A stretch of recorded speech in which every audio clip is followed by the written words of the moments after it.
Pukul 2 pagi, saat saya sedang tidur di rumah ibu kandung saya, ibu mertua menelepon 30 kali, menyuruh saya pulang karena ada urusan mendesak. Ibu saya menahan tangan saya, "Jangan pergi, hati-hati itu jebakan." Saya menuruti kata ibu dan tetap tinggal. Keesokan paginya, terjadi sesuatu yang membuat saya sangat terkejut. "Terima kasih Bu, telah menyelamatkan saya." Ada malam-malam di mana satu panggilan telepon saja sudah cukup untuk mengubah seluruh hidup seseorang. Dan malam itu, jika saya tidak mendengarkan ibu saya, mungkin sekarang saya tidak lagi duduk di sini untuk menceritakan kisah ini. Malam itu, saya menginap di rumah ibu kandung saya setelah pertengkaran hebat dengan suami saya, Budi. Suasananya begitu tegang. Penyebabnya bukan hal baru, masih tentang uang. Masih tentang beberapa lot produk jamu yang diimpor oleh keluarga suami saya, yang jumlahnya semakin banyak dan jenisnya semakin aneh. Saya bekerja di bidang farmasi. Melihat kemasan dan cara penulisan komposisinya saja, saya tahu ada yang tidak beres. Saya hanya mencoba memberi beberapa masukan bahwa produk yang tidak jelas asal-usulnya sebaiknya jangan disentuh, bahwa berbisnis itu harus bersih. Jika sampai terjadi apa-apa, bukan hanya uang yang hilang, tetapi juga nama baik. Namun, Budi, suami saya, langsung naik pitam di meja makan. Dia membanting sumpitnya dengan keras lalu membentak, "Jangan selalu bersikap seolah kamu tahu segalanya. Keluarga ini tidak butuh diajari olehmu cara berbisnis." Saya tercekat. Bukan karena kata-kata itu baru, tetapi karena saya sadar dia semakin mirip dengan ibunya. Keluarga suami saya, di mulut mereka, selalu berkata menganggap saya seperti keluarga sendiri. Namun, begitu menyangkut urusan bisnis, mereka hanya menganggap saya sebagai ijazah apoteker berjalan, sebagai nama bersih, untuk diselipkan di berkas-berkas agar terlihat bagus. Saya merasa sangat sedih. Jadi malam itu saya membawa beberapa potong pakaian dan pulang ke rumah ibu untuk menenangkan pikiran. Saat berbaring, saya masih berkata pada diri sendiri bahwa besok pagi saya akan memikirkannya dengan tenang. Siapa sangka, sebelum pagi datang, masalah sudah menimpa kepala saya. Sekitar pukul 2 pagi, ponsel saya bergetar tanpa henti. Awalnya saya pikir saya sedang bermimpi karena getarannya begitu kencang, seolah ada yang meletakkan ponsel tepat di telinga saya dan mengguncangnya kuat-kuat. Saya membuka mata, kamar gelap gulita.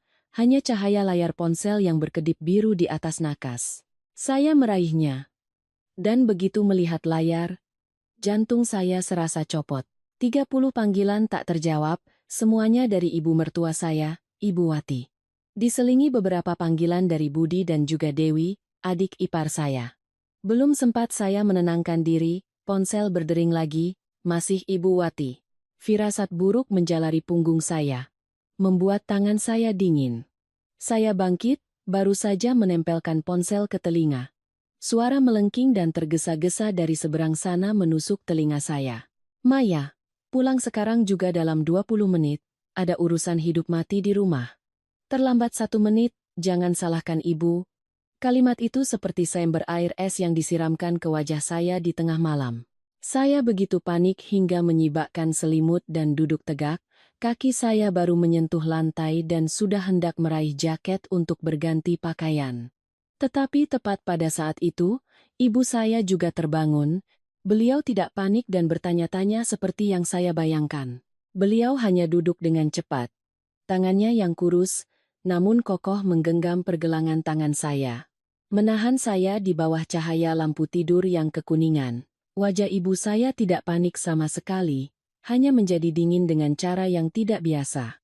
Beliau hanya bertanya satu kalimat, "Apa dia menyuruhmu membawa laptop dan stempel perusahaan?"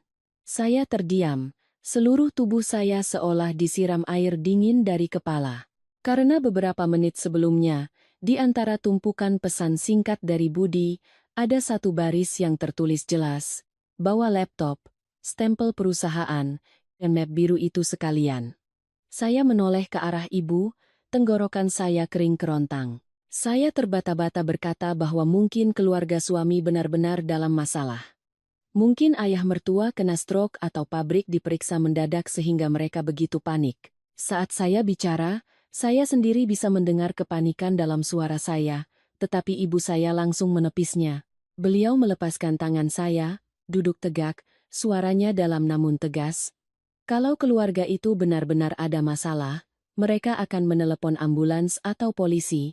Kalau mereka meneleponmu di tengah malam menyuruh membawa berkas dan stempel, itu bukan untuk menyelamatkan orang, itu untuk menyeretmu demi menyelamatkan mereka. Saya berdiri terpaku di samping tempat tidur, setengah ingin percaya, setengah tidak berani. Karena jika ibu benar, itu berarti panggilan pukul 2 pagi ini bukan untuk meminta tolong, melainkan untuk menjebak saya. Ponsel bergetar lagi. Kali ini bukan panggilan, melainkan pesan dari Dewi, hanya satu kalimat pendek. Tapi setelah membacanya, kaki saya terasa dingin. Kalau Mbak tidak pulang, jangan salahkan kami kalau besok pagi sekeluarga habis semua. Cara mengirim pesan seperti itu. Orang luar mungkin mengira itu adalah permohonan, tetapi saya sudah hidup bertahun-tahun dengannya. Saya tahu betul itu bukan permohonan. Itu adalah ancaman. Cara mengintimidasi sekaligus memaksa orang untuk masuk ke dalam jerat. Saya menjadi sangat bingung, tangan saya masih menggenggam erat ponsel, berbagai skenario muncul di kepala saya. Bagaimana jika benar-benar ada yang kenapa-kenapa? Bagaimana jika saya tidak pulang dan besok pagi terjadi sesuatu yang buruk? Saya hendak berkata pada ibu bahwa saya hanya akan pulang untuk melihat sebentar, tetapi Ibu Anissa, ibu saya, sudah mengambil ponsel dari tangan saya, meletakkannya dengan keras di atas meja, lalu berkata dengan tegas, "Malam ini kamu tidak akan kemana-mana. Kalau mau menolong orang, kamu harus sadar, bukan lari seperti laron mendekati api. Semakin kamu panik, semakin mudah mereka menuntunmu." Saya terduduk di tepi tempat tidur, jantung berdebar kencang. Sejak kecil, ibu jarang berbicara keras. Tetapi jika beliau sudah bicara seperti itu, artinya beliau melihat sesuatu yang sangat serius. Sisa malam itu terasa sangat panjang. Ponsel saya terkadang bergetar, terkadang mati. Ada panggilan masuk, ada pesan, lalu hening sejenak sebelum kembali berdering bertubi-tubi seolah ada yang kehilangan kesabaran. Saya tidak bisa tidur, ibu saya juga. Beliau duduk bersandar di kepala tempat tidur, matanya tidak terpejam, sesekali hanya menoleh ke arah saya sejenak lalu kembali diam. Justru keheningan itulah yang membuat saya lebih takut daripada dering ponsel. Hingga pukul 5 pagi lebih, saat langit di luar baru mulai terang, ponsel saya berdering lagi. Kali ini dari nomor seorang kenalan di lingkungan rumah suami saya. Begitu saya mengangkat telepon, suara di seberang sana merendah, terdengar panik dan gemetar. "Mbak Maya, polisi ramai sekali di depan gerbang rumah mertuamu. Ada yang sudah diborgol." Saya seperti tersengat listrik, langsung berdiri dan berlari ke teras. Angin pagi menampar wajah saya, tetapi saya masih merasa panas. Kurang dari 10 menit kemudian, ponsel saya terus-menerus menerima notifikasi pesan dari beberapa grup Zalo. Foto-foto pabrik jamu warisan keluarga suami saya, yang disegel tersebar kemana-mana. Gerbang besi ditutup rapat, orang-orang berseragam polisi berdiri di halaman, kardus-kardus barang diangkut keluar dan dijejerkan. Kertas segel ditempel di mana-mana di depan pintu gudang. Saya berdiri terpaku, kedua kaki saya lemas seolah tak bertenaga. Tenggorokan saya tercekat, jantung berdebar begitu kencang hingga dada saya terasa sakit. Pada saat itu, saya menoleh ke arah ibu saya. Beliau tidak berkata apa-apa, hanya berdiri diam di samping saya, tangannya menepuk bahu saya dengan sangat ringan. Tapi saya mengerti segalanya. Jika semalam saya panik dan benar-benar pulang, jika saya membawa laptop, stempel, dan map biru itu dan langsung masuk ke rumah itu, maka saat ini, orang yang ditahan di DE. Melihat foto-foto gerbang pabrik yang disegel pagi itu, saya merasa merinding sekaligus pikiran saya seolah ditarik kembali ke masa lalu. Ada hal-hal yang ketika kita lihat kembali dari masa sekarang, barulah kita mengerti bahwa bencana tidak jatuh dalam satu malam. Bencana itu telah dipupuk sejak lama, diam-diam, perlahan-lahan, oleh kepercayaan kita pada orang lain, oleh kesabaran kita, dan oleh penipuan diri sendiri bahwa semuanya akan baik-baik saja. Saya menikah dengan Budi sudah genap 6 tahun. Di awal pernikahan, Jika ada yang bertanya apakah saya puas dengan pernikahan saya pasti akan mengangguk tanpa ragu. Keluarga suami saya saat itu, di mata orang luar, adalah keluarga pebisnis yang mapan, tertib, memiliki pabrik yang memproduksi beberapa produk jamu herbal warisan seperti sampo, rendaman kaki, dan balsam piyat. Meski tidak terlalu besar, pelanggannya cukup banyak, barang laku, dan perputaran uangnya tidak buruk. Dibandingkan banyak orang, saya pernah berpikir saya beruntung. Saya sendiri adalah seorang apoteker, sifat saya teliti sejak kecil. Setelah lulus, saya pernah bekerja di apotek besar, terbiasa membaca komposisi, membandingkan khasiat, memeriksa dokumen, dan memperhatikan setiap detail kecil. Sejak hari pertama menjadi menantu, ibu mertua saya, Ibu Wati, selalu berkata kepada kerabat dan tetangga, bahwa keluarga ini beruntung bisa mendapatkan menantu yang berpendidikan. Beliau sering tersenyum lebar, meletakkan tangannya di bahu saya, suaranya manis sekali. Keluarga ini jadi terpandang berkat kamu, Maya. Saat itu, saya merasa sangat tersentuh. Saya kira beliau menyayangi saya karena saya hidup dengan baik, punya pekerjaan yang layak, dan tahu sopan santun. Tapi hidup memang terkadang menyakitkan. Karena yang dihargai orang belum tentu diri kita yang sebenarnya. Belakangan saya baru mengerti, yang dibutuhkan Ibu Wati bukanlah Maya, melainkan ijazah apoteker saya, tanda tangan saya, riwayat hidup saya yang bersih, nama yang bisa diselipkan di berkas agar terdengar meyakinkan dan menenangkan pembeli. Ketika belum menyadarinya, saya masih sangat naif. Pabrik kurang dokumen apa? Saya bantu. Label perlu diperiksa ulang kata-katanya. Saya perbaiki. Berkas pendaftaran produk ada yang kurang pas? Saya duduk dan menguraikannya baris demi baris. Saya pikir, sebagai menantu, membantu keluarga suami adalah hal yang wajar. Budi saat itu di luarnya juga sangat pandai bicara. Dia bukan tipe pria kasar yang membuat orang waspada sejak awal. Sebaliknya, dia tahu cara berbicara yang enak didengar, tahu kapan harus menggenggam tangan istrinya, kapan harus membelanya di depan orang lain. Setiap kali saya ragu akan sesuatu, dia akan berkata lembut, "Kamu kan keluarga. Kenapa harus perhitungan membantu keluarga, Mas? Nanti juga semua ini buat kita berdua." Kata-kata itulah yang meluluhkan hati saya berkali-kali. Saya terus berpikir bahwa suami saya benar, bahwa sebagai suami istri, kita tidak boleh terlalu perhitungan, apalagi jika kita mampu membantu. Ayah mertua saya, Bapak Hartono, berbeda. Beliau lebih pendiam daripada Ibu Wati, juga tidak suka berpura-pura mesra seperti Budi. Tapi tipe orang seperti beliaulah yang justru membuat orang merasa tertekan. Beliau tidak perlu banyak berteriak, cukup duduk di sana menyalakan rokok. Melirik sekilas, lalu mengucapkan satu kalimat sudah cukup untuk membuat orang lain merasa kecil. Saya ingat pernah sekali saya meminta izin untuk tidak menandatangani berkas dengan tergesa-gesa karena belum membacanya dengan teliti. Beliau hanya mengembuskan asap rokok lalu berkata sangat perlahan, "Perempuan kalau sudah menikah harus tahu mana rumahnya yang sebenarnya." Satu kalimat saja, tapi seperti tali yang mengikat leher. Terdengar ringan, tetapi maknanya adalah jika saya masih ragu, berarti saya belum tulus pada keluarga suami. Sementara Dewi, adik ipar saya, tak perlu dibicarakan lagi.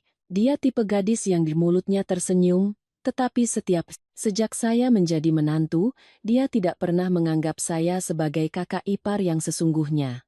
Di matanya, saya lebih mirip pekerja tanpa gaji. Butuh apapun, dia panggil Mbak. Perlu seseorang untuk mengurus sesuatu, dia panggil Mbak. Tapi begitu ada hal baik, tidak ada seorang pun yang ingat pada saya. Pernah sekali dia tersenyum sinis tepat di depan saya lalu berkata, "Tanpa Mbak pun keluarga kami bisa hidup, tapi adanya Mbak kan lumayan, bisa hemat banyak." Setelah berkata begitu, dia bersikap seolah itu hanya lelucon. Hanya saya yang bisa mendengar bahwa setiap kata di dalamnya adalah perhitungan. 3 tahun pertama sebagai menantu adalah 3 tahun penuh kesabaran. Pabrik perlu melengkapi berkas. Saya duduk hingga larut malam mengerjakannya. Buku-buku perlu dicocokkan. Saya bantu. Setiap kali ada tim inspeksi atau perlu melengkapi dokumen, Seluruh keluarga menatap saya seolah saya adalah pelampung penyelamat yang biasa mereka andalkan. Awalnya hanya diminta membaca daftar isi, kemudian menandatangani konfirmasi telah memeriksa. Lalu perlahan-lahan mereka menyodorkan tumpukan kertas tebal ke tangan saya, menyuruh menandatangani dengan cepat, segera, untuk diserahkan besok pagi.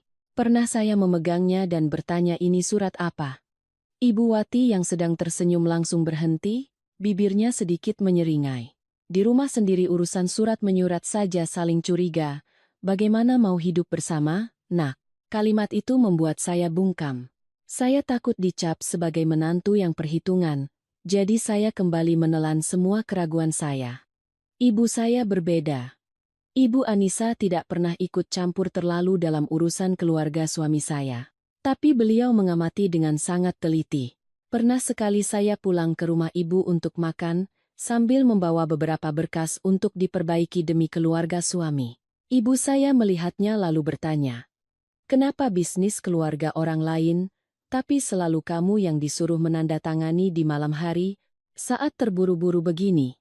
Saya hanya tersenyum canggung dan berkata mungkin mereka sibuk, mungkin karena sudah dekat tenggat waktu.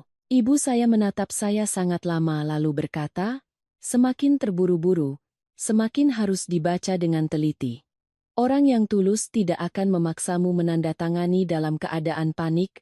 Saat itu saya masih berpikir ibu terlalu khawatir, mungkin beliau tidak mengerti model bisnis keluarga suami sehingga curiga. Sekarang mengingatnya kembali, saya hanya ingin kembali ke masa lalu dan menampar diri sendiri agar sadar. Baru beberapa bulan terakhir ini, di dalam hati saya mulai muncul perasaan yang sangat tidak enak.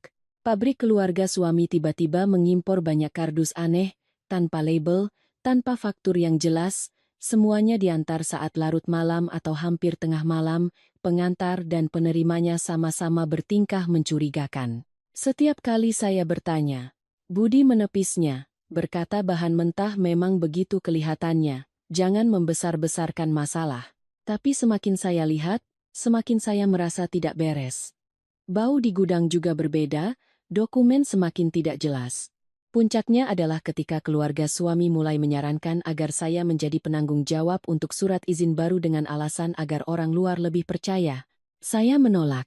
Dan dari penolakan itulah, saya merasakan dengan sangat jelas sikap seluruh keluarga berubah total. Senyum Ibu Wati tidak lagi semanis dulu. Budi mulai bersikap dingin setiap kali saya menyebut dua kata. Sesuai aturan. Dewi beralih dari menyindir menjadi berbicara menusuk secara terang-terangan. Dan Bapak Hartono semakin sering menatap saya dengan tatapan seperti melihat barang yang mulai tidak patuh. Saat itu saya belum tahu bahwa saya sedang berdiri di tepi jurang. Saya hanya tahu satu hal, sejak saya menolak menjadi penanggung jawab, di mata keluarga suami, saya bukan lagi menantu yang membawa berkah. Saya sudah mulai menjadi duri. Sejak saya mulai menjadi duri di mata keluarga suami, tanda-tanda aneh yang sebelumnya sengaja saya abaikan, kini muncul semakin jelas. Ada hal-hal yang jika kita masih percaya, kita akan mencari cara untuk membenarkan orang lain. Tapi begitu keraguan muncul di hati, setiap tatapan mata, setiap perkataan, setiap gerakan membuat kita merinding. Suatu malam belum lama ini, saya pulang terlambat dari apotek. Saat melewati pabrik, saya melihat gerbang belakang sedikit terbuka. Biasanya jam segitu di dalam hanya tersisa beberapa lampu kuning remang-remang. Tapi malam itu, cahaya di gudang terang benderang, suara orang berlalu lalang terdengar riuh. Baru saja saya menghentikan motor, saya melihat sebuah truk box perak sedang mundur merapat ke halaman. Beberapa pria asing membungkuk mengangkat kardus-kardus putih polos, tertutup rapat, tanpa label, tanpa simbol, tanpa nama barang. Saya tertegun sejenak, tiba-tiba jantung saya berdebar berbeda. Saya masuk, belum selesai bertanya, Agus, mandor pabrik, sudah keluar dari kegelapan. Dia menatap saya tajam lalu berkata ketus, barang bahan baku saja, Mbak, atasan sudah tahu semua. Cara menjawab seperti itu bukan penjelasan, lebih seperti membungkam saya. Saya perhatikan lebih teliti. Agus tidak berani menatap mata saya. Tangannya bahkan buru-buru menarik terpal untuk menutupi tumpukan kardus itu seolah takut saya melihat sesuatu di bawahnya. Sikap menghindar itulah yang membuat saya tidak tenang. Malam itu saya pulang ke rumah dengan pikiran terus terbayang pada gambar kardus-kardus putih polos yang menumpuk di gudang. Keluarga suami saya memproduksi beberapa produk jamu herbal. Jika mereka mengimpor bahan baku, setidaknya harus ada label lot barang, nama pengirim, atau paling tidak simbol klasifikasi. Tapi ini semuanya polos, seolah orang sengaja tidak ingin meninggalkan jejak apapun. Saya berbaring di samping Budi tapi tidak bisa tidur, baru bisa memejamkan mata sebentar menjelang pagi. Keesokan paginya, saya beralasan mampir ke pabrik untuk melihat beberapa dokumen pendaftaran lama, lalu langsung menuju gudang. Baru melangkah ke pintu, saya terhenti. Bau di dalamnya benar-benar berbeda dari biasanya. Bukan lagi bau sampo herbal, bau lerak, atau bau minyak sereh yang biasa saya cium selama ini. Hari itu, di dalam gudang tercium bau tajam, pedas di hidung, lebih mirip bau bahan kimia industri daripada bahan alami. Saya berdiri sejenak dan tenggorokan saya terasa kering. Perasaan tidak nyaman yang sangat jelas muncul di hati. Tepat saat itu, Budi masuk dari luar. Saya menoleh dan langsung bertanya, dengan suara yang saya usahakan tetap tenang, "Lot barang semalam itu apa, Mas? Kenapa bau di gudang aneh sekali?" Saya kira setidaknya suami saya akan menjelaskan beberapa kalimat sekadarnya. Ternyata wajahnya langsung berubah muram. Dia menarik pintu gudang hingga tertutup. Suaranya jelas-jelas kesal. "Kamu itu apoteker, bukan polisi. Kenapa interogasi terus?" Kalimat itu seperti tamparan di wajah saya. Itu bukan lagi menghindar, tapi membungkam dengan kasar. Saya berdiri diam beberapa detik, marah sekaligus merasa dingin di hati.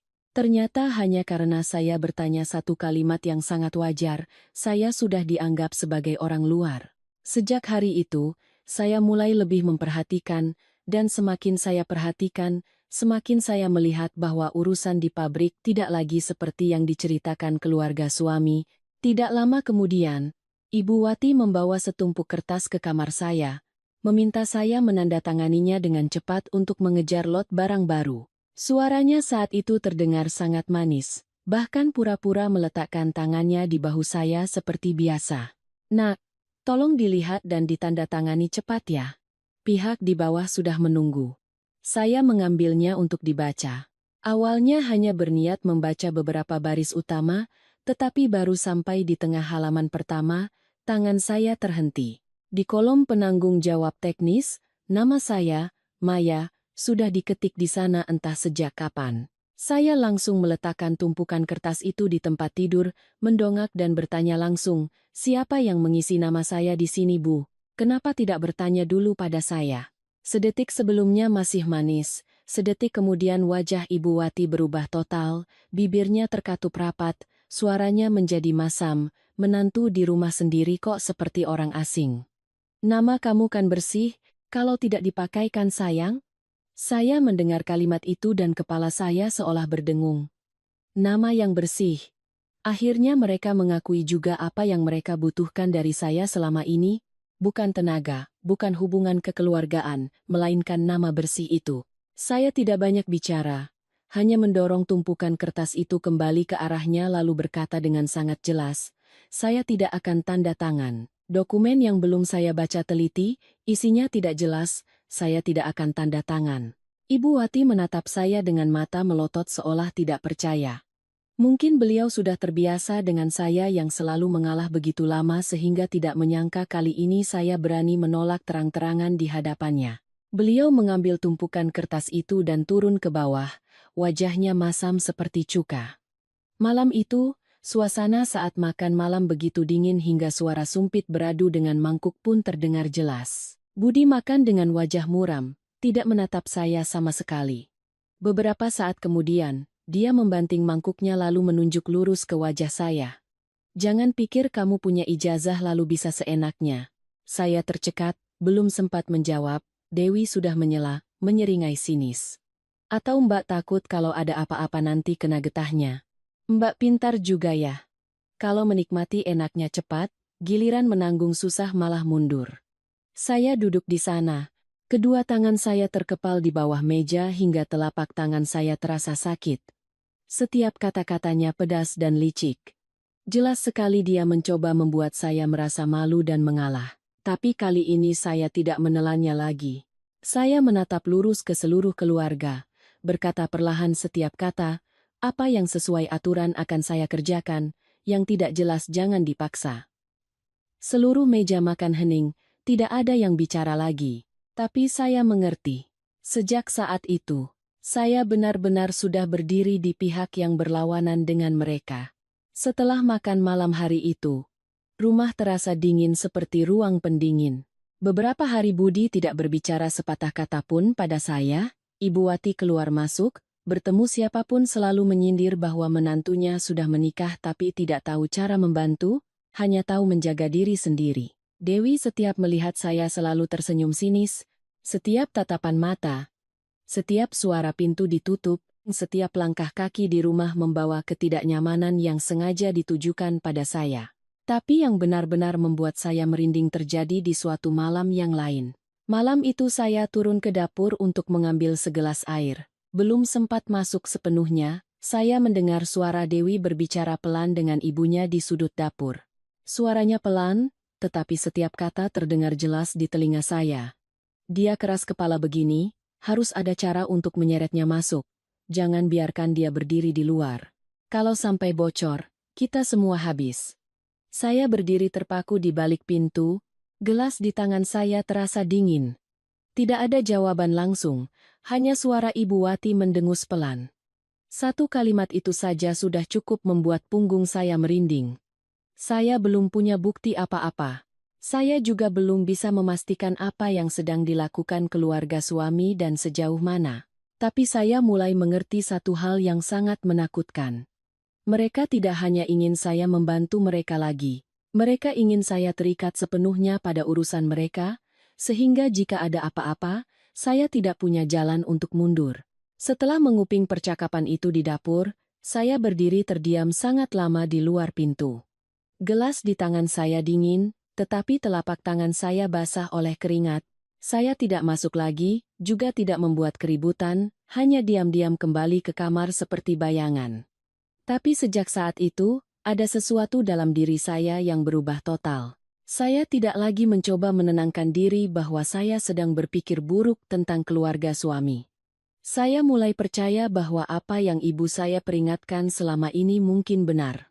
Keluarga suami saya tidak hanya membutuhkan bantuan saya untuk berbisnis, mereka ingin menyeret saya jatuh bersama mereka.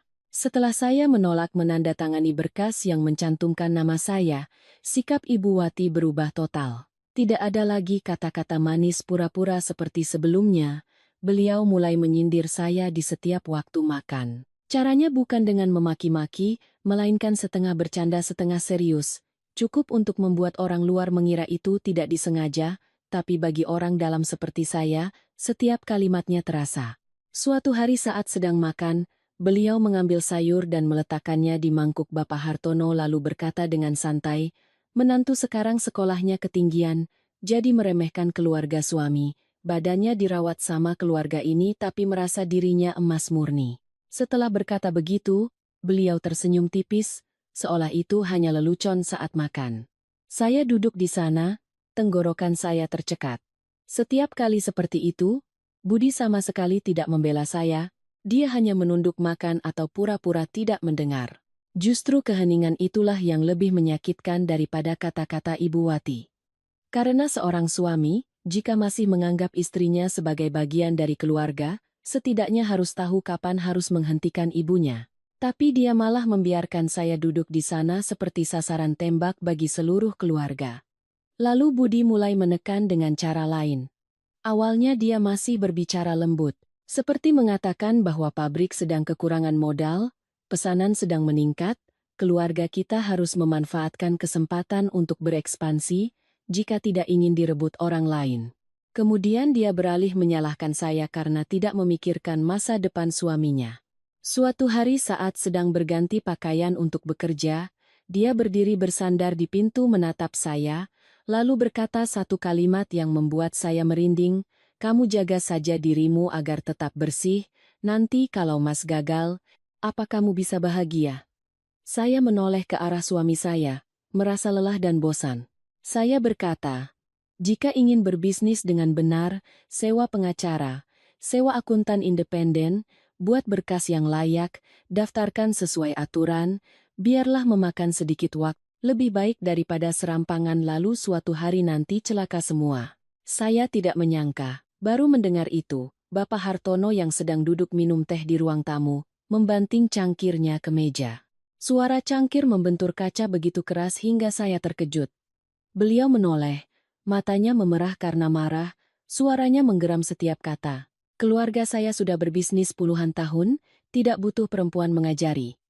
Kalimat itu membuat seluruh rumah hening. Saya berdiri di tengah ruangan, kedua tangan saya terkulai, merasa malu sekaligus marah hingga gemetar. Di matanya, saya bukan menantu, bukan juga orang yang punya keahlian. Saya hanyalah perempuan, seorang perempuan yang berani menunjukkan kesalahan keluarga suaminya yang berarti tidak sopan. Sementara Dewi semakin menunjukkan sifat liciknya. Dia tidak lagi berdebat langsung, melainkan beralih menggunakan trik-trik kotor untuk memancing dan menguji reaksi saya. Suatu kali saya sedang merapikan meja di ruang kerja. Dia sengaja meninggalkan beberapa lembar pesanan dengan jumlah yang luar biasa besar di depan saya. Saya melirik. Nama barangnya terdengar familiar tapi jumlahnya berkali-kali lipat dari biasanya. Belum sempat saya bertanya, dia sudah berdiri bersandar di pintu dengan tangan terlipat, tersenyum sinis, jenis ini untungnya berkali-kali lipat dari barang asli, bodoh sekali kalau tidak dikerjakan. Setelah berkata begitu, dia berdecak seolah orang pintar harus tahu memilih uang. Sementara orang seperti saya adalah orang kolot yang bodoh. Saya mendengar kalimat itu dan merinding. Dari keraguan-keraguan kecil sebelumnya, di dalam hati saya mulai terbentuk sebuah gambaran yang semakin jelas. Pabrik keluarga suami saya bukan lagi tempat memproduksi produk jamu herbal yang aman seperti yang selalu mereka banggakan. Setidaknya mereka menunjukkan tanda-tanda memasang label yang salah khasiat, salah komposisi, bahkan mungkin mencampurkan bahan-bahan yang tidak jelas asal-usulnya ke dalam produk yang dijual. Hanya dengan memikirkan orang membeli karena percaya, sementara saya tahu ada sesuatu yang tidak beres di baliknya, saya sudah merasa ngeri. Suatu malam yang lain, ketika saya baru selesai mandi dan keluar, Budi tiba-tiba membawa laptop ke kamar, meletakkannya di meja lalu menyuruh saya login ke akun lama untuk membantunya mencocokkan data. Suaranya terdengar sangat normal, seolah benar-benar hanya butuh bantuan saya untuk memeriksa beberapa file. Saya duduk, membuka laptop, memasukkan kata sandi ke folder dokumen lama yang dulu pernah saya gunakan untuk mengedit beberapa contoh label. Tapi baru saja terbuka, jantung saya serasa copot. Di dalam folder berkas elektronik, ada beberapa file dengan nama saya yang sangat jelas, seperti Maya, ACC, Desain, Maya, Verifikasi. Padahal saya tidak pernah membuat file-file itu, saya langsung bertanya, "Ini apa?" "Aku tidak pernah membuat file-file ini." Budi yang berdiri di belakang saya tiba-tiba mengulurkan tangan dan merebut laptop itu, menutupnya dengan keras lalu menjawab ketus, "Apa sih yang dibesar-besarkan? Kita kan pakai laptop ini bersama." Justru kegugupannya itulah yang menakutkan. Jika benar-benar tidak ada yang disembunyikan, dia tidak akan bereaksi secepat dan sekasar itu. Saya berdiri menatap suami saya. Untuk pertama kalinya, saya melihat dengan jelas di matanya, bukan lagi sekadar kekesalan biasa, itu adalah kewaspadaan. Malam itu, saat dia keluar untuk menerima telepon, saya diam-diam membuka ponsel saya untuk melihat kembali apa yang sempat saya lihat di layar tadi. Beruntung, dalam waktu singkat sebelum Budi merebut laptop, saya sempat mengambil 2 foto. Satu foto nama folder, satu lagi daftar file dengan nama saya. Saya melihat kedua foto itu, dan hati saya terasa berat seperti batu. Saya tahu saya harus tenang, harus memeriksa lebih teliti.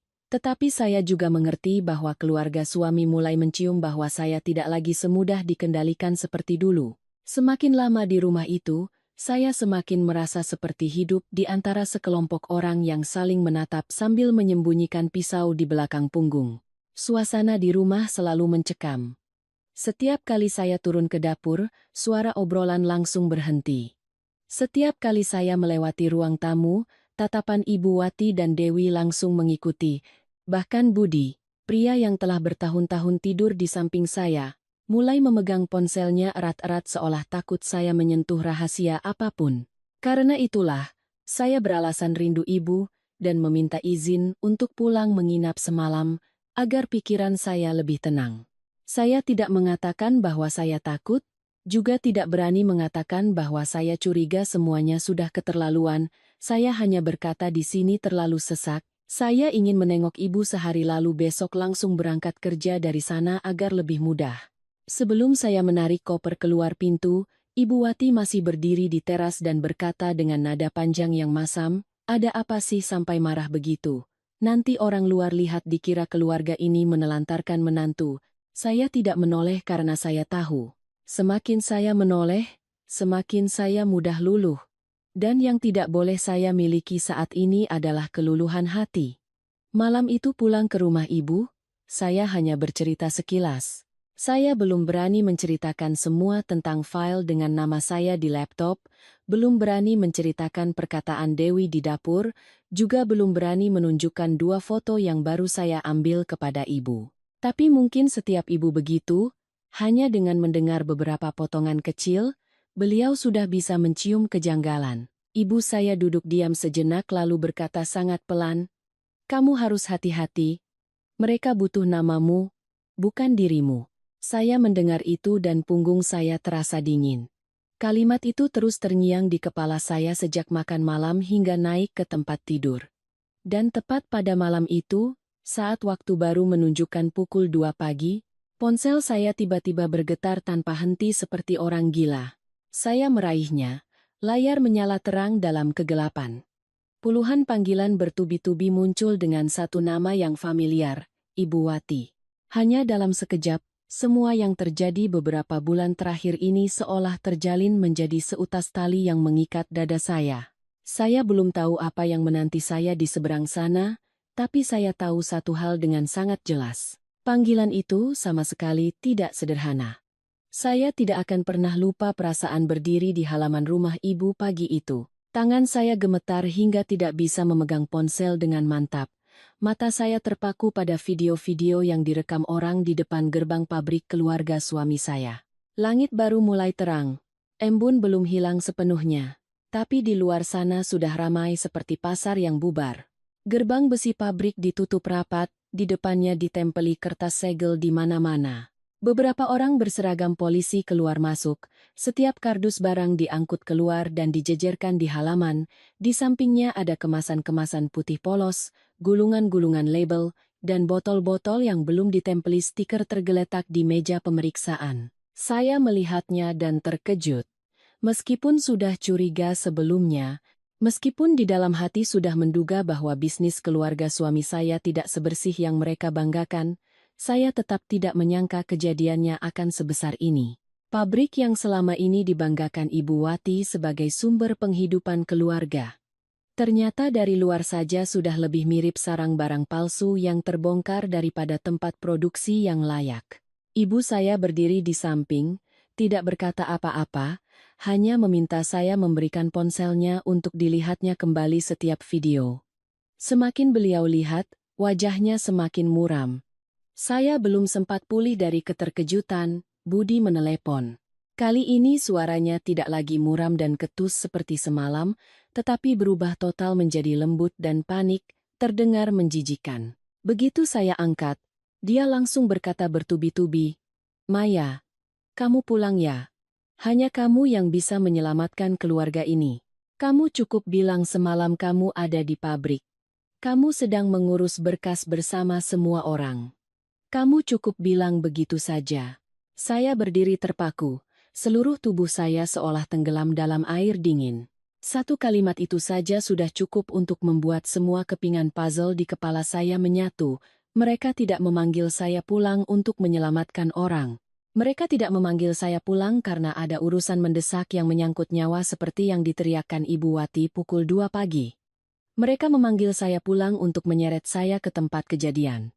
Agar saat polisi datang, mereka bisa menunjuk lurus ke wajah saya dan berkata, "Ini dia. Dia ada di sini sejak semalam. Dia sedang mengurus berkas, dia penanggung jawabnya." Cukup saya mengangguk satu kali, atau cukup terlihat sedang duduk di pabrik dengan laptop dan stempel di tangan, maka seumur hidup ini saya tidak akan bisa membersihkan nama saya. Belum sempat saya menjawab, suara Ibu Wati sudah terdengar menyela dari seberang sana, melengking seperti merobek telinga. Suruh dia bawa stempel itu pulang sekarang. Dia penanggung jawabnya. Kalau dia tidak maju, keluarga ini mati semua. Mendengar itu, ibu saya melangkah maju, merebut ponsel dari tangan saya lalu mematikannya. Beliau tidak memaki, tidak berdebat, hanya mengembalikan ponsel kepada saya dan berkata singkat, "Lihat kan, hanya 2 kata, tapi seperti palu yang menghantam kepala saya. Semua keraguan selama ini, semua upaya saya untuk membenarkan keluarga suami, saat itu tidak ada lagi tempat untuk mundur. Saya terduduk di teras, kedua kaki saya lemas. Perasaan saat itu bukan hanya takut, itu adalah kejijikan, kekecewaan, dan juga rasa dingin saat menyadari bahwa saya baru saja berdiri di tepi sebuah lubang yang hanya selangkah lagi bisa membuat saya jatuh. Jika semalam saya panik dan pulang, jika saya membawa laptop, stempel, dan map biru itu lalu masuk ke rumah itu seperti laron, maka sekarang nama Maya sudah terikat erat pada semua yang sedang dipajang di halaman sana. Kurang dari setengah jam kemudian, ponsel saya berdering lagi. Kali ini nomor tak dikenal. Saya ragu beberapa detik sebelum mengangkatnya. Di seberang sana terdengar suara seorang wanita gemetar, berbicara begitu pelan hingga saya harus mendekatkan ponsel untuk bisa mendengarnya dengan jelas. "Mbak Maya, kan? Saya Hana. Dulu kerja di bagian pengemasan di pabrik, baru berhenti bulan lalu." Saya samar-samar ingat orang ini, badannya kurus, pendiam. Setiap kali bertemu saya hanya menunduk menyapa lalu pergi. Suaranya saat itu terdengar panik dan tergesa-gesa. "Semalam keluarga Mbak sudah menyiapkan semuanya. Di meja kerja sudah ada berita acara serah terima teknis yang disiapkan, tinggal menunggu Mbak pulang untuk dipaksa tanda tangan." Saya mendengar itu dan merinding dari leher hingga punggung. Hana melanjutkan ceritanya, setiap kalimatnya seperti pisau yang mengiris. Di atas meja juga ada satu map merah dengan nama Mbak tertulis besar. Di dalamnya ada surat tugas baru, tanggalnya dimundurkan 2 bulan. Tertulis jelas Mbak adalah penanggung jawab utama untuk lot barang yang sedang diperiksa. Saya menggenggam ponsel erat-erat hingga tangan saya sakit, jantung berdebar kencang seolah mau melompat keluar. Jadi mereka tidak hanya berencana menyeret saya pulang agar ada di sana, mereka juga sudah menyiapkan dokumen untuk menjebak saya dalam peran sebagai penanggung jawab. Cukup saya membubuhkan tanda tangan atau bahkan hanya duduk di kursi itu, menyentuh map itu, maka setelahnya semua bisa diatur sesuai keinginan mereka. Saya masih terdiam. Hana menambahkan lagi. Suaranya tercekat, "Bukan hanya memaksa Mbak tanda tangan. Mbak Dewi juga berpesan, kalau Mbak tidak mau, rekam video saat Mbak ada di gudang. Nanti tinggal bilang Mbak yang mengarahkan semua orang untuk mengurus barang." Saya mendengar itu dan seluruh tubuh saya merinding. Kejahatan terkadang bukan terletak pada saat orang memukul kita hingga sakit. Kejahatan terletak pada saat mereka duduk dan merencanakan setiap langkah untuk mendorong kita ke dalam lumpur lalu mengunci jalan kita untuk naik kembali. Semalam jika saya benar-benar kembali, mungkin tanpa perlu saya menandatangani apapun. Cukup dengan satu video saya berdiri di gudang, di samping tumpukan barang, di samping tumpukan berkas, maka setelahnya mereka sudah punya cukup alasan untuk memutarbalikkan segalanya. Saya menatap ibu, mata saya perih hingga air mata terus menggenang tak tertahankan, tapi beliau tidak memeluk saya, juga tidak membujuk dengan cara yang lemah. Beliau hanya berdiri di sana, tangannya menepuk bahu saya dengan sangat mantap, lalu berkata perlahan setiap kata, "Ibu bisa menyelamatkanmu satu malam, sisa hidupmu harus kamu selamatkan sendiri." Kalimat itu seperti menancap di dada saya.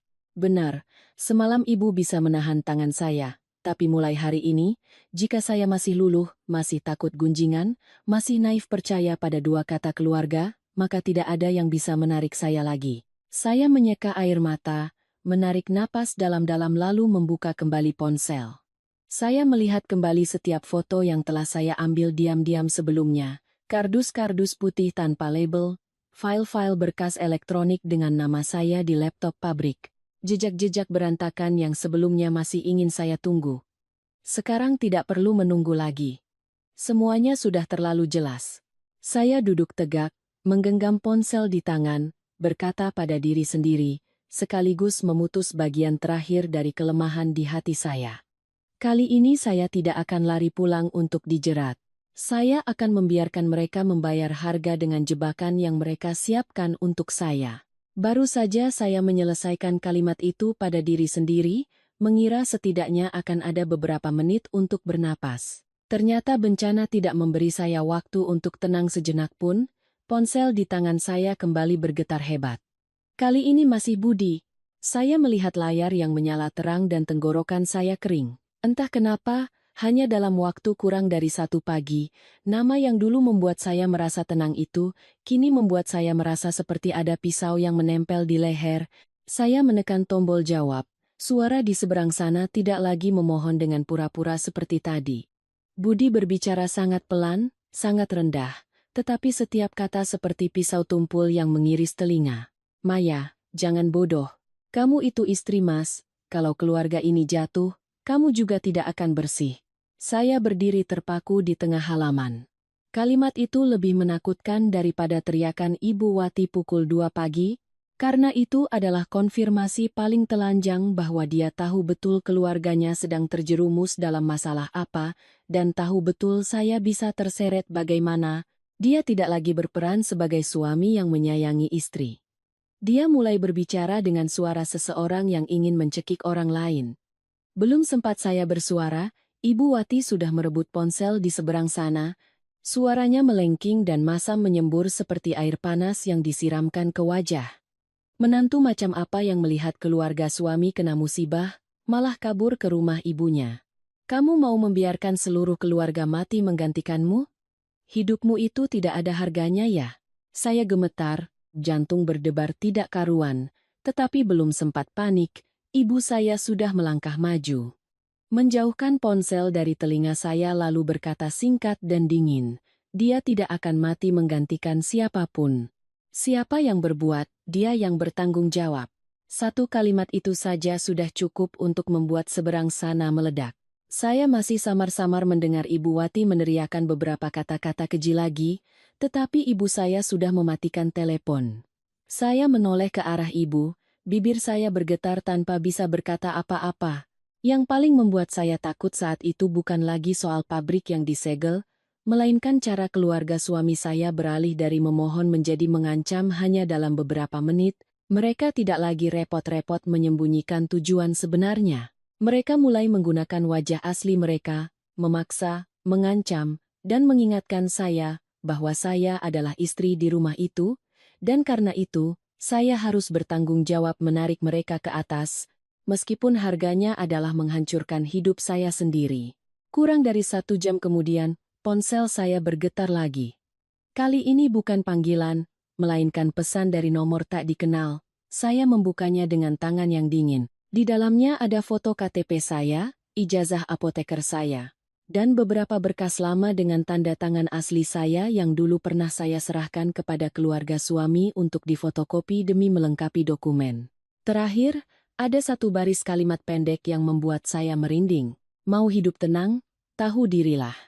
Saya menatap layar lekat-lekat, merasa seolah darah di tubuh saya ditarik mundur dari jantung.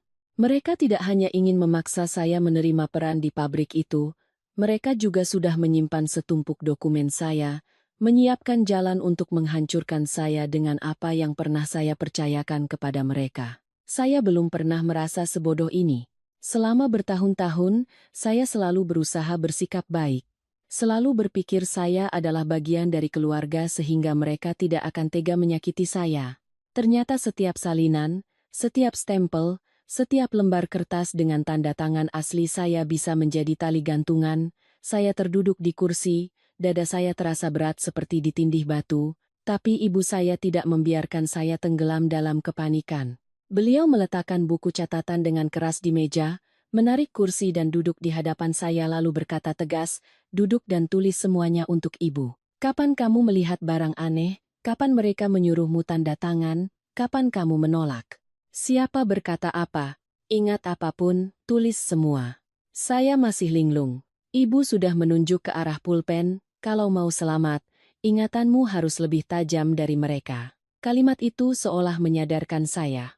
Benar, jika saya terus duduk ketakutan, membiarkan pikiran saya kacau, maka cukup mereka membuat beberapa rekayasa lagi, saya akan bingung dan tidak tahu cara melawan. Saya menarik buku catatan itu, mulai menulis. Setiap tanggal, setiap detail, setiap malam melihat truk masuk gudang, setiap kali Ibu Wati menyodorkan kertas untuk ditandatangani, setiap kalimat yang diucapkan Budi, setiap foto yang berhasil saya ambil. Semakin saya menulis, rasa takut di dalam diri saya perlahan berubah menjadi ketenangan. Tepat saat itu, Hana mengirim pesan lagi.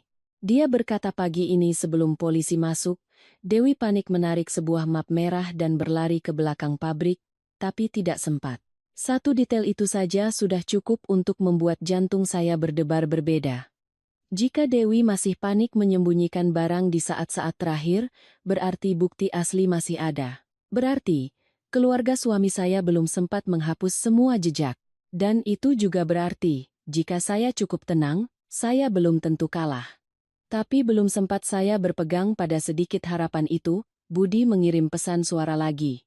Saya membukanya. Suaranya terdengar rendah dan jahat hingga menakutkan. Mas beri kamu waktu 30 menit untuk pulang. Kalau tidak, jangan salahkan kalau polisi menanyakan namamu lebih dulu.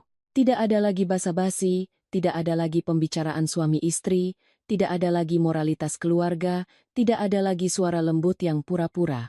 Ini adalah ancaman terang-terangan. Entah saya patuh masuk ke dalam jebakan yang telah mereka siapkan, atau mereka akan secara aktif melemparkan nama saya lebih dulu. Saya memutar rekaman itu untuk didengar Ibu. Ibu Anissa tidak pucat, juga tidak memaki seperti yang saya bayangkan. Beliau hanya menatap saya diam-diam sangat lama, tatapannya begitu dalam hingga saya harus menunduk. Lalu beliau berkata, suaranya rata namun berat seperti batu, sampai di titik ini, kalau kamu masih memikirkan menjaga suami dan rumah tangga, tidak ada yang bisa menyelamatkanmu lagi. Kalimat itu memotong habis sisa kelemahan terakhir dalam diri saya. Saya mengerti Ibu berkata yang sebenarnya. Sampai saat ini jika saya masih khawatir gunjingan orang, masih memikirkan apa yang disebut kewajiban sebagai istri, maka saya benar-benar melompat ke dalam lubang sendiri. Saya berdiri, membuka lemari dan mengambil semua dokumen pribadi, kartu keluarga, ijazah asli, hard disk lama, ponsel lama, bahkan beberapa USB yang terlupakan di laci. Saya mengumpulkan semuanya di meja, memeriksa satu persatu seperti orang yang baru sadar dari mimpi panjang bertahun-tahun. Saya juga membuka kembali foto-foto yang beberapa bulan terakhir saya ambil diam-diam di pabrik, memperbesarnya. Sejak saat itu, saya mulai mengerti satu hal dengan sangat jelas. Ini bukan lagi pertengkaran dalam keluarga.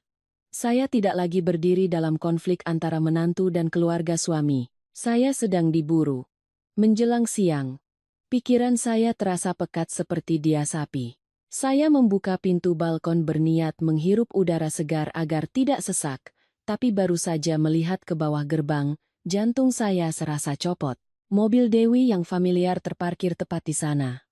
Dia tidak turun dari mobil, tidak membunyikan klakson, juga tidak membuat keributan. Dia hanya menurunkan kaca mobil, duduk diam, wajahnya mendongak menatap lurus ke arah jendela kamar saya. Tatapan itu membuat punggung saya merinding, bukan tatapan seorang adik ipar yang khawatir. Tatapannya lebih mirip ular yang sedang diam di semak-semak, hanya menunggu mangsanya menjulurkan kepala untuk menerkam dengan gigitan yang dalam.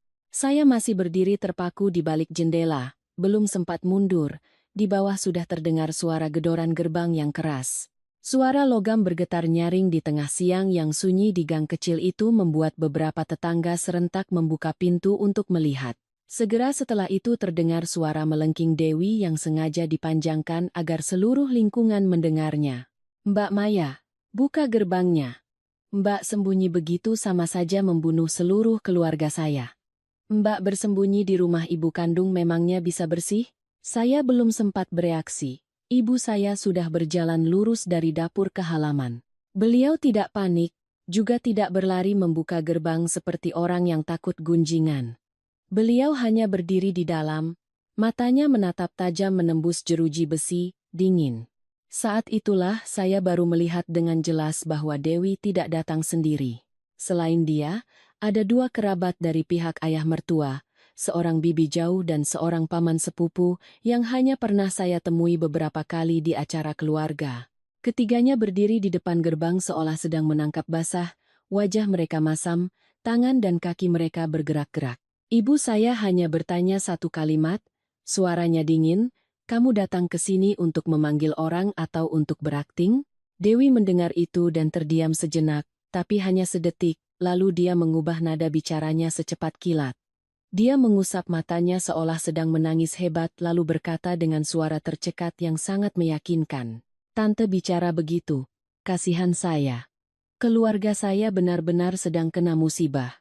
Mbak Maya itu penanggung jawab teknis, kalau dia tidak pulang, siapa yang akan mengurus? Atau Mbak mau cuci tangan supaya keluarga suami mati semua?" Mendengar 4 kata penanggung jawab teknis, seluruh tubuh saya seolah disiram air es. Saya langsung mengerti permainannya. Dia sengaja mengulang-ulang frasa itu di depan tetangga, tepat di depan gerbang rumah ibu saya, agar sejak saat ini, siapapun yang mendengarnya akan mulai menganggap bahwa saya, Maya, terlibat. Cukup dengan rumor yang beredar lebih dulu, nanti meskipun saya membantah bagaimanapun, orang akan setengah percaya setengah ragu. Saya tidak bisa diam lagi. Saya turun ke halaman. Berdiri di belakang ibu, berusaha agar suara saya tidak gemetar. "Saya tidak pernah menerima posisi itu, jangan asal menuduh." Dewi melihat saya keluar dan seolah mendapatkan mangsa. Dia mencondongkan tubuhnya melewati jeruji gerbang, jarinya hampir menunjuk lurus ke wajah saya. Suaranya mendesis, "Mbak jangan pura-pura polos. Berkas semua atas nama Mbak, tanda tangan Mbak, stempel juga pernah Mbak pegang. Mbak pikir dengan menyangkal bisa selesai?"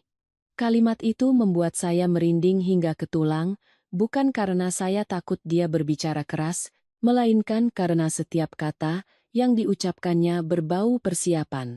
Dia tahu betul apa saja yang sudah diatur oleh keluarganya. Dia tidak lagi mengancam secara samar-samar. Dia berbicara dengan suara seseorang yang merasa sudah memegang tali di tangannya, tinggal menunggu saya meronta agar bisa diikat lebih erat. Ibu saya saat itu baru mengulurkan tangan membuka gerendel gerbang. Tetapi beliau tidak membukanya lebar-lebar untuk mempersilakan mereka masuk, juga tidak mundur. Beliau hanya membukanya sedikit, lalu berdiri menghalangi jalan. Setengah badannya di luar gerbang, setengah di dalam halaman, matanya menatap lurus ke wajah Dewi, suaranya pelan dan tegas. Setiap kata jatuh seperti paku. "Dengar baik-baik. Sejak anakku pulang ke rumah ini semalam, dia tidak melangkahkan kaki keluar pintu. Mau memfitnah, siapkan bukti yang kuat. Kalau mau cari gara-gara, saya panggil polisi ke sini sekarang juga." Dua kerabat yang datang bersama Dewi awalnya ikut-ikutan, mendengar dua kata polisi wajah mereka langsung pucat, saling berpandangan. Tapi Dewi tetap keras kepala.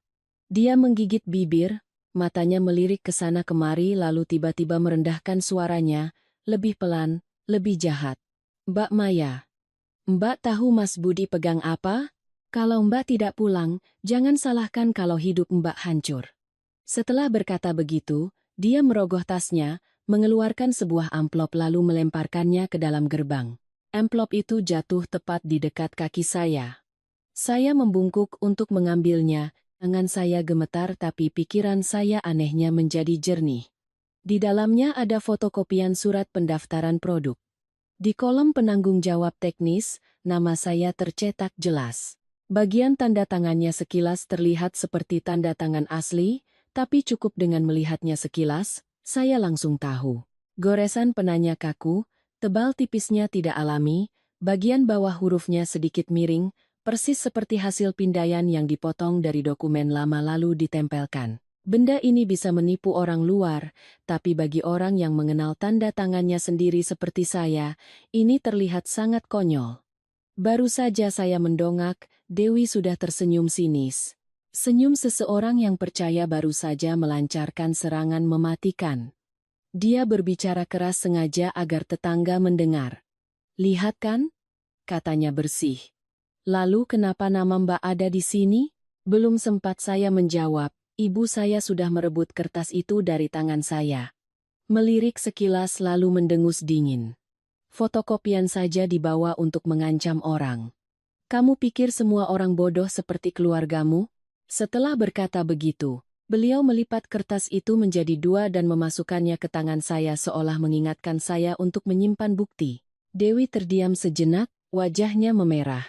Tapi anak itu memang sangat keras kepala. Dia mundur 2 langkah, membuka pintu mobil. Sebelum masuk, dia menoleh dan tersenyum sinis. Mbak pikir di rumah ibu itu aman? Lihat ponsel Mbak sana. Setelah berkata begitu, dia membanting pintu. Mobil menderu lalu melesat pergi.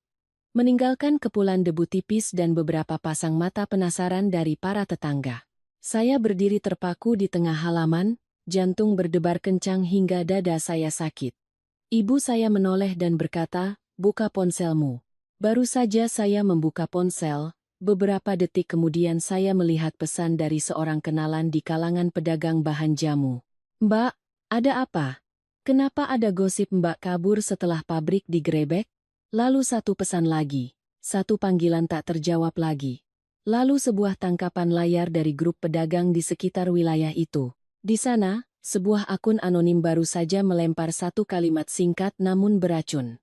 Apoteker Maya melarikan diri setelah pabrik diperiksa. Siapapun yang pernah bertransaksi harap berhati-hati, saya membacanya dan kepala saya berdengung. Hanya dalam waktu kurang dari setengah jam, mereka tidak hanya membawa orang ke rumah ibu saya untuk menekan, mereka juga melemparkan nama saya ke tengah keramaian, menjadikan saya sebagai orang bersalah di mata orang-orang yang belum tahu duduk perkaranya. Permainan saat itu sudah bukan lagi sekadar panggilan tengah malam atau beberapa ancaman di dalam rumah. Permainan itu sudah didorong ke ruang publik, dilemparkan ke mulut orang banyak. Dan saya mengerti dengan sangat jelas, sejak saat ini, jika saya tidak bertindak lebih dulu, cukup dengan terlambat selangkah saja, orang akan menganggap cerita itu sesuai dengan arahan yang diinginkan keluarga suami saya. Saya berdiri di tengah halaman, melihat barisan pesan fitnah yang terus muncul di layar sementara pikiran saya mendingin sedikit demi sedikit. Hanya dalam satu pagi, keluarga suami saya sudah berhasil menciptakan citra bahwa saya melarikan diri, berhasil melemparkan nama saya ke tengah publik seperti kain lap kotor agar orang bisa menginjak-injaknya sesuka hati. Jika saya terus diam, bahkan sebelum polisi bertanya, saya sudah akan mati tenggelam oleh rumor. Saya menarik napas dalam-dalam, menoleh ke arah ibu dan berkata sangat pelan namun tegas. "Aku tidak akan lari lagi."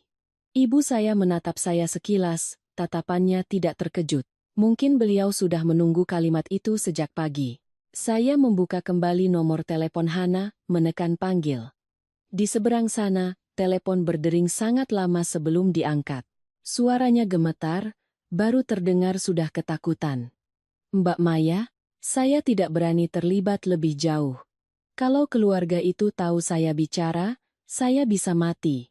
Saya menggenggam ponsel erat-erat, mengucapkan satu kalimat yang keluar dari lubuk hati. "Kalau kamu diam, kamu kehilangan pekerjaan. Kalau aku diam, aku kehilangan seluruh hidupku."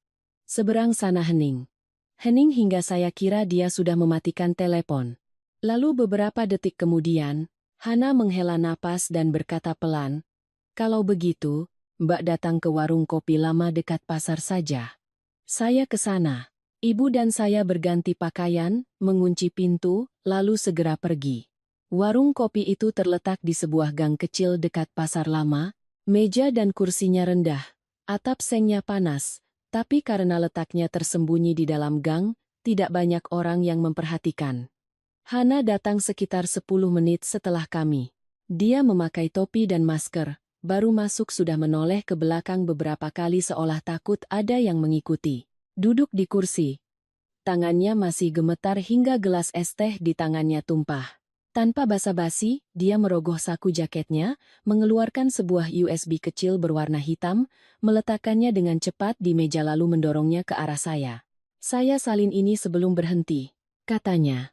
Suaranya serak. "Salinan CCTV sudut gudang. Saya salin diam-diam untuk jaga-jaga. Tidak menyangka sekarang malah berguna untuk Mbak. Saya melihat USB kecil yang tergeletak di tengah meja, dan jantung saya berdebar kencang. Ibu saya tidak berkata apa-apa, hanya mengeluarkan laptop dari tasnya, membukanya saat itu juga.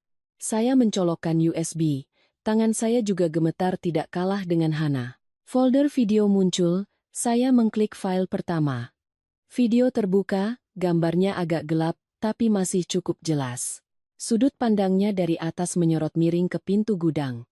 Di dalamnya, Dewi dan Agus sedang mengangkat kardus-kardus putih ke dalam kardus-kardus yang pernah saya lihat malam itu. Kemudian adegan di mana keduanya memotong selotip, mengeluarkan botol-botol polos tanpa label lalu meletakkannya di meja. Di adegan berikutnya, Agus membuka gulungan stiker baru, sementara Dewi membungkuk menempelkan setiap label dengan terampil, begitu cepat hingga jelas bukan yang pertama kalinya. Saya melihatnya dan kulit kepala saya terasa kebas. Ini bukan lagi dugaan. Mereka sedang memalsukan produk secara terang-terangan di dalam pabrik. Saya melanjutkan ke file lain. Di sana, Budi muncul. Dia berdiri di tengah gudang, tangannya memegang setumpuk kertas, ekspresinya dingin yang belum pernah saya lihat sejelas ini. Dia memberikan berkas itu kepada Agus lalu mengucapkan satu kalimat. Setiap katanya seperti palu yang menghantam kepala saya. Masukkan saja namanya dia, kalau ada apa-apa, lempar ke dia. Saya duduk terpaku. Semua suara di luar warung seolah lenyap, hanya suara Budi yang bergema di telinga saya, dingin, singkat, kejam hingga tidak memberi saya jalan untuk menipu diri sendiri lagi. Saya sudah curiga. Saya sudah takut, saya sudah punya firasat jebakan itu nyata. Tapi ketika melihat dengan mata kepala sendiri pria yang pernah saya panggil suami berdiri di sana, dengan santainya menunjuk nama istrinya dan mengaturnya seperti mengatur barang buangan, saya masih merasa seperti ditampar keras di wajah. Tangan saya dingin, hati saya tidak lagi sakit yang bisa membuat saya menangis, melainkan sakit yang menusuk karena kesadaran penuh. Saya duduk diam beberapa detik, mata saya masih terpaku pada layar, lalu saya mendengar Hana berkata di samping saya. 2 minggu lalu, suaranya merendah, Ibu Wati menyuruh saya memasukkan kembali file data personalia. Beliau memberikan daftar nama terpisah, menyuruh saya menyisipkan nama Mbak di kolom penanggung jawab pemeriksaan kualitas akhir. Saya merasa aneh, jadi saya tidak melakukannya. Sejak hari itu, mereka mencari-cari masalah lalu memberhentikan saya secara halus. Saya menoleh dan bertanya, kenapa baru berani bicara sekarang? Hana menunduk, matanya memerah. Dia berbisik, karena saya kira Mbak satu pihak dengan mereka. Saya lihat Mbak sering keluar masuk ruang dokumen, saya kira Mbak tahu semuanya. Baru semalam saya dengar mereka panik memanggil Mbak pulang untuk tanda tangan, saya baru sadar mereka memilih Mbak sebagai kambing hitam. Kalimat itu seperti menancapkan paku terakhir pada kebenaran. Keluarga suami saya tidak pasif saat diperiksa. Mereka bukan baru pagi ini panik mencari cara untuk menyelamatkan diri. Tidak, mereka sudah mempersiapkannya sejak lama. Mereka sudah diam-diam memilih seseorang untuk menjadi tameng. Orang itu adalah saya. Saya segera menyalin seluruh data di USB ke laptop, lalu menyalinnya lagi ke hard disk lain. Ibu saya langsung mengingatkan. Salin beberapa kali, kirim juga ke orang yang bisa dipercaya. Kalau disimpan di satu tempat, bisa hilang semua. Saya menurut, membuka ponsel dan mengirim seluruh video, tangkapan layar, pesan ancaman. Termasuk catatan dari apa yang baru saja diceritakan Hana kepada seorang teman lama yang bekerja sebagai pengacara. Setelah mengirimnya, dada saya terasa sedikit lebih lega, hanya sedikit, tapi cukup, untuk membuat saya tahu kali ini saya tidak lagi dengan tangan kosong. Tapi saya tidak mau berhenti hanya dengan menyimpan bukti. Saya ingin keluarga suami tahu bahwa saya bukan lagi domba yang diam menunggu disembelih. Saya membuka jendela percakapan dengan Budi, menatap nama yang pernah begitu familiar hingga terasa pahit itu selama beberapa detik, lalu mengetik sangat perlahan. Mas mau aku pulang untuk tanda tangan, kan? Atau Mas mau lihat aku bawa apa ke sana? Saya menekan kirim. Kurang dari 1 menit kemudian, ponsel saya berdering. Budi menelepon. Saya melihat layar yang menyala terang lalu meletakkannya telungkup di meja, membiarkannya bergetar. Panggilan pertama selesai, disusul panggilan kedua. Saya tetap tidak mengangkat. Beberapa saat kemudian, dia mengirim pesan lagi, "Jangan nekat, pulang kita bicara baik-baik sebagai suami istri." Perubahan nada dari mengancam menjadi melunak itu saja sudah cukup untuk menunjukkan bahwa dia mulai benar-benar takut. Dia tahu saya sudah memegang sesuatu yang cukup menyakitkan. Baru saja saya hendak mengirim satu kalimat lagi, Hana tiba-tiba menegang. Dia menatap lekat-lekat ke ujung gang, wajahnya pucat pasi. Saya mengikuti tatapannya. Di depan warung, sebuah motor sudah berhenti di sana entah sejak kapan. Agus berdiri bersandar di motornya, satu tangan memegang rokok, asapnya mengepul di sekitar wajahnya. Dia tidak masuk, hanya berdiri diam, matanya tidak lepas dari meja kami. Tatapan itu membuat punggung saya merinding. Saya tahu betul serangan balasan pertama saya baru saja dilancarkan, dan pihak seberang sudah mencium baunya. Begitu melihat Agus berdiri di depan warung, ibu saya langsung menarik pelan siku saya. Gerakannya sangat kecil, tapi cukup untuk membuat saya mengerti. Beliau tidak berkata jangan panik, juga tidak menoleh ke sana kemari seperti orang penakut. Beliau hanya dengan tenang membawa tasnya dan pindah ke meja yang lebih tersembunyi di sudut warung, tempat yang sulit terlihat dari jalan. Justru ketenangan ibu itulah yang menyadarkan saya. Saya tahu sejak Agus muncul di sini, artinya pihak seberang sudah mulai mencium bahwa saya tidak lagi dengan tangan kosong. Hana berbeda, wajahnya pucat seperti orang yang kehabisan darah. Kedua tangannya gemetar hingga ponselnya nyaris jatuh. Dia terbata-bata, "Mbak Maya, saya pulang dulu ya. Saya tidak mau terlibat lagi. Kalau mereka lihat saya duduk dengan Mbak, saya bisa mati." Saya melihat wajahnya yang panik, tiba-tiba merasa kasihan. Wanita ini bukan pahlawan, hanya seorang pekerja biasa yang baru berani bicara setelah terpojok. Saya menggenggam tangannya erat-erat, berkata pelan namun tegas, "Justru kalau kamu pergi sendiri sekarang, itu lebih berbahaya. Kamu pergi bersama saya." Hana menatap saya, matanya memerah, lalu mengangguk pelan. "Kami baru saja meninggalkan warung sebentar." Ponsel saya berdering. Budi menelepon. Saya menatap layar beberapa detik lalu mengangkatnya. Bukan karena masih ingin bicara dengannya, tapi karena saya perlu tahu sejauh mana pihak seberang sudah tahu. Suara Budi kali ini tidak lagi mencoba bersikap lembut seperti sebelumnya. Terdengar dingin, tergesa-gesa, dan jelas-jelas tidak nyaman. "Kamu di mana? Jangan dengarkan hasutan orang. Kamu pikir dengan pegang beberapa video kamu bisa menang?" Saya berhenti di pinggir jalan. Merasakan detak jantung saya melonjak kuat. Jadi benar. Dia tahu saya punya video, dia belum tahu berapa banyak, tapi dia sudah mulai takut. Saya tidak bicara panjang, saya hanya menjawab satu kalimat, dengan suara seringan mungkin, "Mas seharusnya bertanya sebaliknya, berapa banyak lagi yang aku pegang?" Seberang sana hening, bukan karena sinyal hilang, bukan juga karena tidak terdengar jelas. Itu adalah keheningan seseorang yang baru saja ditusuk tepat di titik paling sakit. Hanya sekitar 2 detik, tapi 2 detik itu cukup untuk membuat saya mengerti bahwa serangan balasan pertama saya telah mengenai sasaran. Setelah itu Budi menggeram hendak mengatakan sesuatu, tapi saya mematikan telepon lebih dulu. Sore itu, saat saya, ibu, dan Hana baru tiba di rumah, terjadi hal lain yang membuat saya merinding. Hana sedang sibuk membuka ponselnya untuk mengirimkan beberapa foto lama dari pabrik kepada saya, ketika di layarnya tiba-tiba muncul pesan baru dari nomor tak dikenal. Kami semua melihat dengan jelas kalimat itu. "Si Maya itu pegang dokumennya. Ambil kembali." Hana begitu takut hingga nyaris menjatuhkan ponselnya. Saya juga berdiri terdiam beberapa detik. Pesan itu tidak ditujukan untuk saya. Pesan itu salah kirim ke ponsel Hana. Kemungkinan besar pihak seberang sedang panik atau sedang mengirim pesan di grup internal lalu tidak sengaja terkirim keluar. Tapi itu saja sudah cukup untuk membuat saya mengerti bahwa di antara mereka sudah terjadi kekacauan. Ketika mereka mulai mengirim pesan seperti itu, artinya mereka tidak lagi menganggap ini sebagai masalah keluarga, melainkan pertarungan hidup dan mati. Tapi keluarga suami saya tidak mudah menyerah. Dari siang hingga malam, seorang sepupu di kampung mengirimkan tautan siaran langsung dari Ibu Wati. Saya membukanya dan merasa mual. Wanita yang pagi tadi masih berteriak-teriak menyuruh saya pulang masuk ke dalam jebakan. Sekarang duduk di depan kamera, rambutnya sedikit acak-acakan, matanya cukup merah, suaranya cukup tercekat.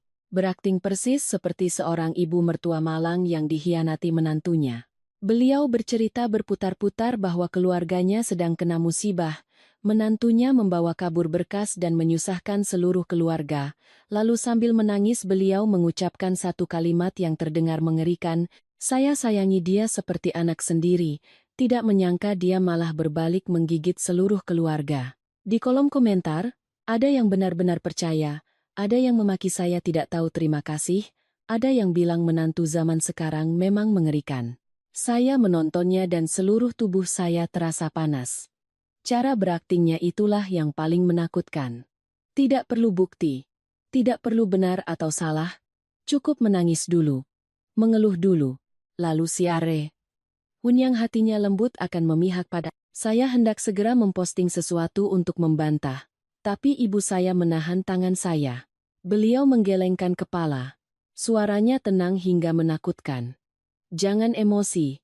Kalau mau menjatuhkan orang seperti ini, biarkan dia berakting sampai puas, baru kita tampar wajahnya.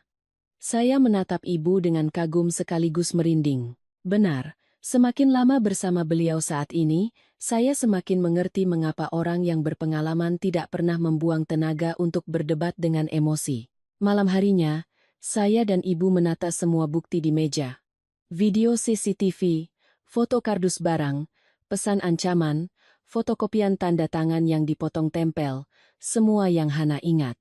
Termasuk setiap tanggal yang sudah saya catat di buku sejak pagi. Kami menyusunnya satu persatu, lalu tiba-tiba kami menemukan satu detail yang sangat kuat. Waktu di video CCTV yang merekam Budi memberikan berkas kepada Agus, ternyata bertepatan dengan hari di mana saya menghadiri seminar profesi di rumah sakit provinsi. Saya masih menyimpan surat undangan, masih punya foto check-in di depan spanduk seminar, bahkan masih ada pesan dengan rekan kerja yang duduk semeja hari itu. Saya melihat waktu di video lalu melihat kembali foto di ponsel, punggung saya merinding menyadari nilai dari detail ini.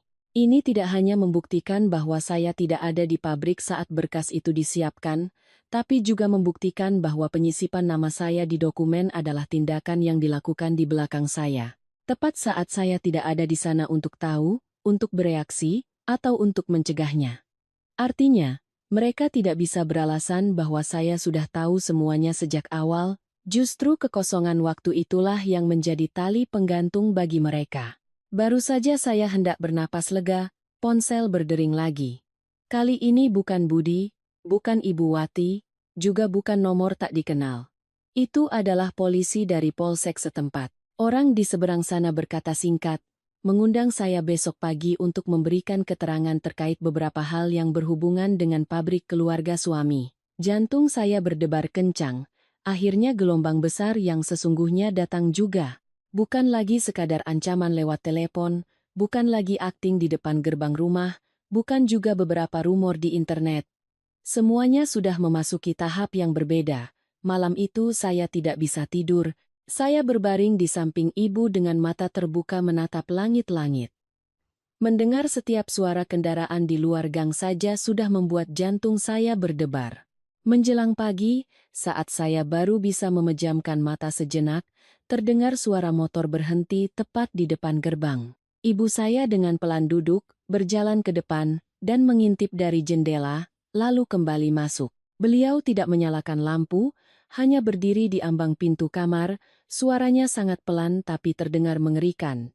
Ada yang mengawasi rumah kita. Saya langsung duduk, di luar langit masih gelap. Dan di dalam hati saya tahu betul satu hal, permainan ini sudah memasuki tahap di mana tidak ada lagi jalan untuk mundur. Malam itu, saya hampir tidak memejamkan mata. Setiap kali mencoba tidur, di kepala saya muncul berbagai gambaran. Gerbang pabrik yang disegel, wajah Dewi di depan gerbang rumah ibu saya, tatapan Agus di depan warung kopi, dan suara dingin Budi dalam rekaman video. Masukkan saja namanya dia, kalau ada apa-apa, lempar ke dia. Saya berbaring diam, dada terasa berat seperti ditindih batu. Ibu saya yang berbaring di samping juga tidak tidur nyenyak. Sesekali beliau hanya bergerak pelan. Tapi cukup dengan mendengar gerakannya, saya merasa tidak terlalu panik. Keesokan paginya, saya bersama ibu dan Hana datang untuk memberikan keterangan sesuai undangan. Di perjalanan, tidak ada yang banyak bicara. Hana duduk di belakang, memeluk erat tasnya seperti memeluk beban. Ibu saya duduk di samping saya di kursi depan, tangannya diletakkan dengan tenang di atas lutut, sementara saya menatap lurus ke depan, di kepala saya hanya ada satu pikiran. Entah hari ini saya berhasil melepaskan simpul dalam hidup saya, atau saya akan terseret sepenuhnya ke dalam lumpur, tanpa bisa bangkit lagi. Saat itulah saya baru mengerti bagaimana rasanya berdiri di antara dua jurang, satu sisi adalah kehidupan, sisi lainnya adalah kehilangan segalanya. Begitu melangkah masuk ke ruang pemeriksaan, jantung saya berdebar kencang. Budi, Ibu Wati, Bapak Hartono, dan Dewi sudah duduk di sana. Suasana di dalam ruangan terasa pekat, semua orang memasang wajah yang berbeda dari biasanya. Budi duduk tegak, wajahnya tegang seolah berusaha menahan diri. Bapak Hartono menatap tajam ke meja, bibirnya terkatup rapat. Sementara Ibu Wati, begitu melihat saya muncul, langsung berdiri, menunjuk ke arah saya lalu menangis meraung-raung. Itu dia yang menyimpan semua dokumen lalu kabur. Tanya dia, Pak, keluarga saya sengsara karena dia. Belum sempat saya duduk, Dewi langsung menyela, suaranya tajam seperti pisau. Mbak jangan berakting lagi, kalau Mbak bersih, kenapa semalam tidak pulang? Keluarga kena musibah malah sembunyi di rumah ibu kandung, sekarang mau pura-pura jadi korban apa? Dia berbicara dengan bibir menyeringai, tatapannya menghina sekaligus merasa menang, persis seperti orang yang yakin sedang memegang kendali. Saya menoleh dan menatap lurus ke wajahnya. Entah kenapa saat itu saya tidak lagi gemetar seperti semalam.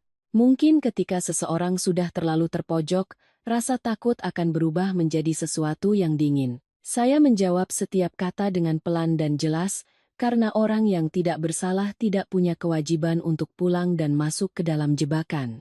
Kalimat itu baru saja selesai, seisi ruangan terdiam sejenak. Bahkan Ibu Wati pun berhenti menangis selama beberapa detik. Saya tahu kalimat itu telah menusuk tepat ke inti masalah yang sedang mereka coba sembunyikan. Penyidik meminta setiap orang untuk memberikan keterangan. Budi yang pertama bicara, dia kembali memasang wajah baik dan sedih sebagai seorang suami yang dikhianati istri. Dia bercerita dengan lancar bahwa, selama ini Maya yang sering mengurus dokumen dan berkas teknis pabrik. Belakangan ini kami ada konflik, jadi dia marah dan membawa kabur semua dokumen, membuat semuanya jadi kacau. Dia berbicara begitu meyakinkan, jika saya tidak tahu wajah aslinya, mungkin saya sendiri akan jijik dengan betapa tebal mukanya. Setiap kata dibungkus dengan manis, tidak terlalu kasar, tidak terlalu vulgar. Tapi intinya jelas, Maya terlibat dan Maya sedang bermasalah. Giliran saya tidak berdebat seperti yang mungkin ditunggu oleh Ibu Wati dan Dewi. Saya hanya membuka ponsel saya. Satu persatu menunjukkan apa yang saya miliki. Pertama, pesan yang menyuruh saya membawa stempel, laptop, dan berkas pulang di tengah malam. Kemudian pesan ancaman, foto-foto dokumen dengan tanda tangan yang dicurigai dipotong tempel. Saya menjaga suara saya setenang mungkin. Saya meminta izin untuk memutar rekaman CCTV gudang yang diberikan Hana. Saat video sampai pada bagian di mana Budi berdiri di gudang, suaranya terdengar jelas. Masukkan saja namanya dia. Kalau ada apa-apa, lempar ke dia. Seisi ruangan seolah membeku. Saya melihat dengan jelas wajah Ibu Wati pucat. Dewi duduk tegak, matanya berkedip-kedip seolah baru disiram air dingin. Dan Budi, untuk pertama kalinya sejak pagi, wajahnya benar-benar pucat. Bukan karena marah atau sinis, melainkan pucat karena tahu rahasia paling busuknya baru saja terbongkar. Ruangan menjadi sunyi senyap hingga suara kipas angin di langit-langit terdengar jelas. Tepat pada saat itu, saya kira saya sudah berhasil mematahkan mereka, tapi hidup memang seringkali memberikan pukulan berikutnya saat kita baru saja hendak bernapas lega. Penyidik membuka satu berkas baru yang disita dari pabrik, membuka beberapa halaman lalu berhenti pada selembar kertas yang diletakkan di tengah meja. Beliau berkata singkat bahwa di antara dokumen yang disita, ada satu surat pernyataan teknis yang berhubungan langsung dengan lot barang yang sedang diperiksa. Saya menunduk untuk melihat dan seluruh tubuh saya serasa jatuh ke dalam lubang. Di bagian bawah halaman, ada tanda tangan yang sangat mirip dengan tanda tangan saya. Bukan hasil pindaian, bukan hasil tempel yang kasar seperti fotokopian yang dilemparkan Dewi kemarin. Goresan tintanya, kemiringannya, cara menarik garisnya, sekilas terlihat benar-benar asli. Saya sangat terkejut. Saya tidak pernah menandatangani surat itu.